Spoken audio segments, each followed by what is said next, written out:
O Japão, que transporta 44% de sua carga na cabotagem, utiliza a rodovia em 50% de sua movimentação.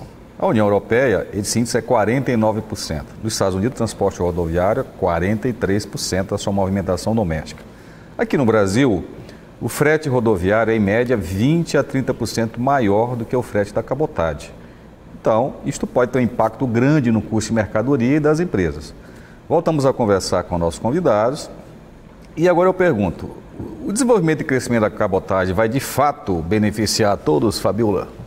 Acho que dizer que vai beneficiar a todos é um otimismo bastante forte, mas eu sou uma eterna otimista e eu venho acompanhando, né, como o mercado vem reagindo ao aumento, né, da movimentação por cabotagem. E quando a gente fala em termos de custos, Arthur, ele realmente é significativo. De fato é esse 20%, 30% mais barato? Chega a ser 30% mais barato se comparado ao modal rodoviário. Qual é a desvantagem? Eu tenho uma carga que pelo modal rodoviário demoraria de 3 a 5 dias para chegar aqui, por exemplo, no estado do Maranhão. Em contrapartida, na cabotagem, eu preciso aumentar isso de 7 a 9 dias, dependendo da origem e o destino. Mas, em contrapartida, eu estou reduzindo 30% do meu custo. Então, se aquela carga ela não for tão urgente e ela precisar de uma margem maior para que ela seja mais competitiva, ela é interessante para o consumidor, ela é interessante para o empresário. Então, se houver um planejamento das empresas, você pode usar isso com mais tranquilidade. Eu acho sempre necessário que o empresário ele faça essa conta, né? Para ele ter essa leitura de qual dos dois modais ele vai utilizar, não olhando somente para o custo, mas para todas as outras vantagens que a cabotagem oferece, que a gente já citou aqui: baixo índice de sinistralidade, de avarias, uma matriz energética mais eficiente, uma rastreabilidade da carga que é mais eficiente. Então, o consumidor final, o cliente final, quem está contratando esse serviço pode rastrear o seu container através dos aplicativos ou das ferramentas que as companhias marítimas, os armadores disponibilizam. No modal rodoviário, a gente fica um pouco refém das transportadoras, né? Então também tem essa vantagem que nem toda empresa conhece. Mas há outro desafio: os portos brasileiros estão preparados para um crescimento forte da cabotagem? Infelizmente, nem todos os portos estão. Né? Porque aí a gente fala de uma questão bastante emblemática no Brasil. A gente está falando de infraestrutura, né? E o Brasil não acompanhou esse crescimento que outros portos ao redor do mundo fizeram, né? Esse investimento desses equipamentos, dessa infraestrutura, tecnologias, ou o aumento da revolução tecnológica, digital, transformação digital. O Brasil está engatinhando em muitos aspectos em relação a isso. Eu acho que a pandemia trouxe bastantes benefícios, vários empresários puderam observar o quanto isso é importante, quanto é relevante a gente discutir esses assuntos e o quanto é importante a gente também pensar no porto como um todo. Não somente transferir essa responsabilidade para o operador portuário ou para quem tem que fazer o investimento, se é a autoridade portuária ou se é o terminal privado. Então, tem que ter um olhar da sociedade como um todo. Eu pego todos os pilares. A gente está falando do empresariado, do consumidor final, de quem está movimentando, de quem está transportando, de quem está operando, né? E o próprio governo. O próprio governo. Agora, os desafios regulatórios vão ser grandes, doutora Nájila? Eu acredito que a ANTAQ vai ter grandes desafios daqui para frente com essa abertura às empresas estrangeiras que estão por vir. Até porque o projeto de lei, ele traz um dispositivo que a empresa brasileira de navegação não precisa ter propriedade, não precisa ter navio. Então, propriedade da embarcação.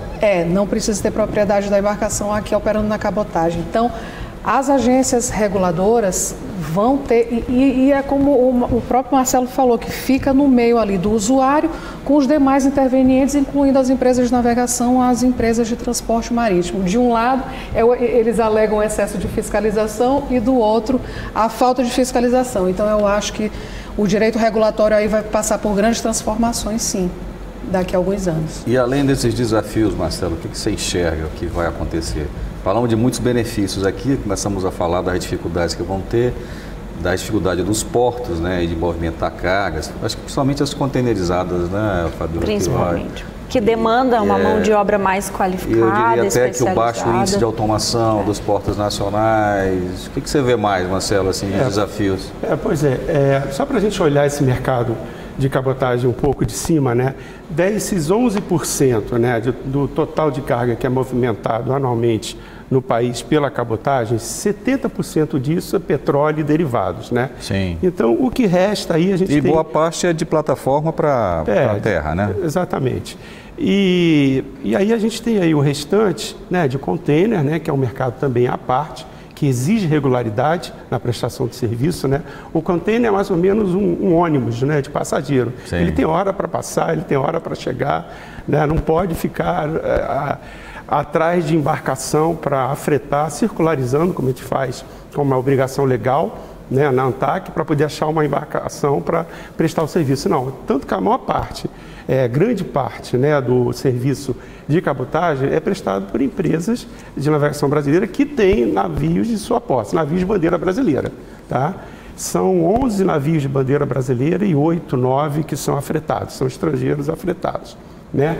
Então, o que acontece? Nesse esforço, né, que a gente tem de aumentar a oferta, né, para reduzir preço e diminuir também tributos, né, como estava falando aqui a questão do pessoal, essa tripulação, essa exigência de 2/3, né, de pessoal brasileiro, ele vai aderir à lei, à legislação da bandeira do navio. Quando você afreta uma embarcação estrangeira e ela tem lá a bandeira, ela é de um país estrangeiro, que tem uma legislação menos pesada que a nossa trabalhista, esse pessoal vai aderir a essa bandeira. Então isso vai ser uma redução de custo para as empresas brasileiras de navegação. Uma redução de custo importante, né? Dizem que às vezes um navio de bandeira brasileira custa 70% mais caro que um navio afretado lá fora, para alguns tipos de serviço, tá? Então, esse é o esforço, né, do Ministério, aumentar a oferta para aumentar as possibilidades dessas empresas prestarem esse serviço, né? Esse é o grande desafio que a gente tem, né? Não só na questão de pessoal, que também é acompanhado por um esforço de capacitação de marítimos, né? É acompanhado pela determinação legal de alocar 2/3 dos marítimos nessas embarcações, principalmente as afretadas, né? E tem outras questões importantes também interessantes, como falamos agora de porto, tá? Se me permite rapidamente, a lei traz também a possibilidade dos portos designarem espaços, tá, através de contratos de uso temporário, para que essas empresas possam armazenar e movimentar cargas da cabotagem, né? Isso vai ser muito interessante, isso vai criar espaços. Isso já começa um outro problema que acho que os portos brasileiros, de maneira geral, têm passado. A gente está aqui, vive essa situação, acho que Santos também, é de retroporto. Sim. Como é que você vê isso, Fabiola? Eu ia até puxar um gancho do que o Marcelo trouxe, porque é interessante a gente falar realmente de um terminal dedicado, principalmente se a gente trouxer o container para a pauta, né? A gente requer um guindaste, um equipamento, a gente requer uma mão de obra mais qualificada, especializada para fazer esse tipo de movimentação. E aí a gente tem esse problema de espaço. Onde vamos alocar essas empresas ou onde faremos esses investimentos? Mas quando eu vejo o container por si só, a gente tem que sair um pouco dessa visão de área primária ou de porto organizado. A gente tem que levar isso para as adjacências. A gente tem que pegar quais são as áreas próximas para que a gente possa fazer esse investimento fora do porto. O porto, ele é passagem. Porto, ele tem que ser passagem. Esse armazenamento, essa movimentação, essa desova desse container, toda essa parte mais operacional, ela precisa sim ser feita fora da área primária, fora da área portuária. Mas isso me parece que tem que ter uma visão de poder público também, né? De alguma forma facilitar que isso aconteça. Sim. Isso tem causado... É outro desafio. É outro desafio, esse diálogo, né, de toda a atividade portuária com o setor público. Mas me parece, eu acho que os últimos movimentos da Rumo, da Prumo, lá em Imperatriz, estão montando um grande porto seco lá de containers, que eles estão enxergando alguma coisa grandiosa, né? Porque o investimento lá é bastante grande. Você está sabendo alguma coisa aí que a gente não sabe? Bom, vamos, o que eu posso dizer, né, a respeito disso? Enquanto o empresário, enquanto consumidor final, enquanto cliente dessa carga, Arthur, a gente vê com muito otimismo e muito bons olhos o que a Rumo vem fazendo, o investimento que ela vem fazendo antes mesmo da carga chegar. A famosa história do ovo e da galinha. Sim. Eles estão fazendo um aporte gigantesco e significativo de equipamentos, de área, de terminal, para movimentar uma carga que eles já prospectaram, que eles já sabem que existe e que vai acontecer, né? E a gente só tem a ganhar com isso, porque os custos serão ainda menores. Se a gente falava antes de falta de infraestrutura, a gente já vai poder contar no curto prazo com uma estrutura pronta, né? Com uma empresa especializada, qualificada, que já detém o market share do mercado aí, na malha sul paulista, por exemplo. Sim, mas nesse caso, digamos assim, que haja uma explosão da navegação de cabotagem, Marcelo. Você viu algum risco de haver colapso na multimodalidade? Não, eu acho que não, pelo contrário. Eu acho que a gente vai ter um aumento de eficiência, né? Eu acho que se essa questão da multimodalidade for bem planejada, né, bem executada, a gente vai ter um aumento da eficiência. Como o Fabíola estava falando agora, a questão não é acabar com o transporte rodoviário. O transporte rodoviário, ele vai ser mais eficiente naquilo que o setor chama de última milha, né? O caminhão vai estar levando a carga da fábrica para o porto, né? E vai estar recebendo no outro porto de destino a carga e levando ao seu destinatário. Então, para o caminhão, é muito mais eficiente ele andar menos, né, e ganhar mais. E toda a cadeia ganha quando você consegue tornar isso mais eficiente. E não fazer caminhão andar 2, 3 mil quilômetros. Mas não há dúvida que alguns complexos portuários que são mais bem servidos, né, de ferrovias e rodovias, e Itaqui é um deles, Santos é outro deles, eles tendem a concentrar mais cargas, né? Sim. O que acontece? Nesse projeto, tá, da BR-Tomar, outro ponto interessante, outra proposta interessante dessa flexibilização da lei, ela diz respeito a um tipo de contrato de longo prazo. Então, um empresário que quer entrar no mercado de cabotagem, ele pode firmar um contrato de longo prazo, ele pode adquirir uma embarcação e fazer um teste nesse mercado. Então, por exemplo, a situação que a gente tem aqui na Alumar. A Alumar tem um transporte dedicado, né? Ela tem um contrato de longo prazo com uma empresa que garante 3 navios de bandeira brasileira para abastecê-la de bauxita, que ela precisa de bauxita, né? Então ela tem um terminal dedicado, ela tem um navio dedicado para garantir o suprimento da matéria-prima dela.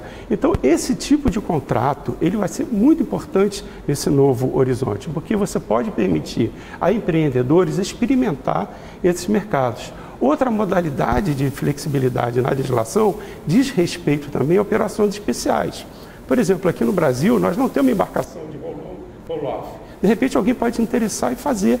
Sim. Então, ele pode, pela nova legislação, ele tem 36 meses para adquirir essa embarcação, ele pode afretá-la a casco nu, ele pode prestar esse serviço, experimentar. Ele é bom, ele é lucrativo? Ok, gostei, ele ganha mais 12 meses. E aí, depois desse período, naturalmente, ele vai ter que produzir ou adquirir uma embarcação. Então, são frentes muito interessantes que o projeto está abrindo para aumentar a capacidade do investimento privado nesse setor que é tão fundamental. Que legal. Olha, o papo aqui está muito bacana, mas a gente vai ter que ficar por aqui. Então, agradecemos aos nossos convidados pela participação. Obrigado mais uma vez pela sua companhia. E o Negócio na Pauta é um oferecimento de Comar Participações e Investimentos. Todos os nossos programas estão disponíveis nas nossas redes sociais. É só seguir Negócios na Pauta. E a gente se encontra na próxima semana. Até lá.